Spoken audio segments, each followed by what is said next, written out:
గిదాని మీద మాట్లాడే దమ్ముందా? నిరుద్యోగుల కోసం నిలబడతాం, నిలదీస్తామని హరీష్ రావు ఒక స్టేట్మెంట్ ఇచ్చిండు.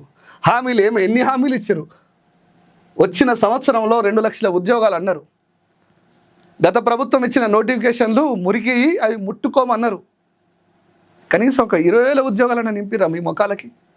ఒక ముఖ్యమంత్రి స్థానంలో ఉండి అబద్ధాలు ఆడతారా? మేము నోటిఫికేషన్లు వేస్తే నిరుద్యోగులు ధర్నా చేస్తురు వద్దు అని. ఇంత పట్ట పగలు, ఇంత సిగ్గు లేకుండా ఒక ముఖ్యమంత్రి అట్లా మాట్లాడుతుంటే, తెలంగాణ బిడ్డలు ప్రశ్నిస్తుంటే, ఇలా ఒక్కసారి ఆలోచన చేయండి. దీని మీద కదా మంత్రులు మాట్లాడాలి. నిరుద్యోగుల ఉన్నటువంటి అశోక్ నగర్ పోయి ఓట్లు వేయించుకున్నటువంటి పొన్నం ప్రభాకరే కానీ, బట్టి విక్రమార్కనే కానీ, రేవంతే కానీ, ఎక్కడో ఢిల్లీలో జాక్కున్న రాహులే కానీ వాళ్ళు అక్కడ అశోక్ నగర్కి రావాలి కదా.